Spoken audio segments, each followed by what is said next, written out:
So I live in Brooklyn now, but I grew up in Manhattan. I grew up on the Upper West Side. I grew up in the projects, all right? Frederick Douglass houses. Me and my friends, we did all kinds of weird things. We played by, my building had 20 stories. I lived on the first floor. Some of my friends lived on the 20th floor.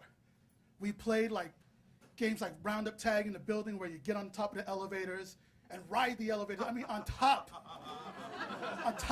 inside the tunnel or whatever, shaft, and jump from elevator to elevator, shit like that, It was the Upper West Side, was Manhattan, what can I say? We did things like we never paid for the subway. We'd get in the subway, and no joke, if the train wasn't coming, we'd get into the tunnel and walk to the next station until we found the train. No joke. Anyway, that's me and my friends. So we were hanging out once in Dwight's house. Dwight was a little bit older than me. Dwight was my idol because he actually had a girlfriend. It was his sister. No, I'm just joking.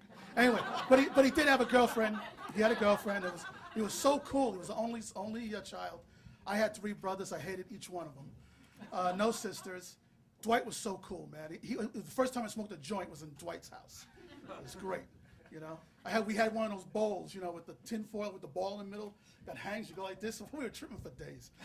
Anyway, Dwight loved darts. He loved darts. I don't know why. I think it was English or something. But he loved darts.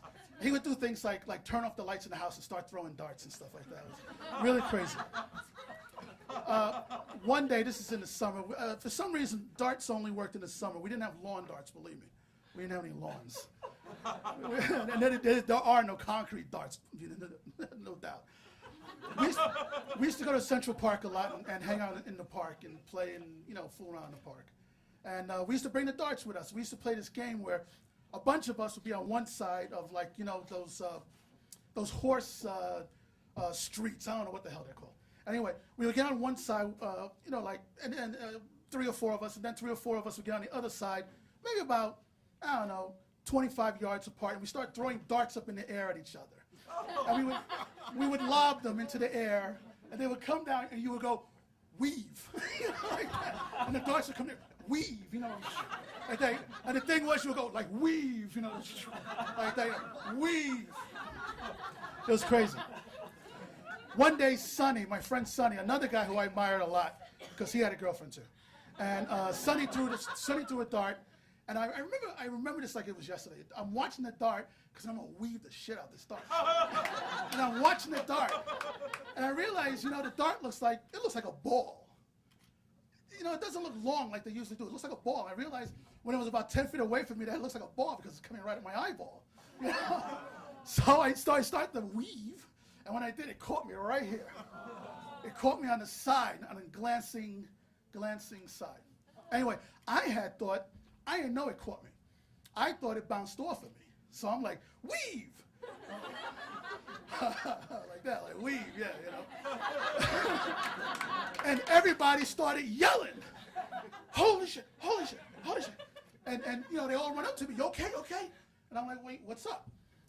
And Sonny says, the dart. And I'm like, I touch my head, and holy shit, I got a dart. It's in my eyebrow, but it's sideways. It's sideways, right? No joke. I'm not joking. I still have the scar. Anybody who wants to see $5, you can touch it. Anyway, so I feel this dart, and I pull it out. And if anybody's ever got a cut on their forehead or anything like that, anything, the most superficial cut bleeds like mad. It's like a waterfall. It's Niagara up there. And so when I pulled out this dart, blood came with it, and it starts coming down my face. I feel it, and I start yelling at Sonny, I'm gonna tell my mother. So I start running. It's about 103rd Street, Columbus, 103rd Street in the park. I lived there 103rd Street, Columbus Avenue, about 2, 3 blocks away. So I start running, and we're all now running. There's a whole crowd of us running and shit. And Sonny's begging me, don't tell your mother. Don't tell your mother. So I'm like, fuck you. My mother wasn't around, but my father worked nights. And he was home during the day.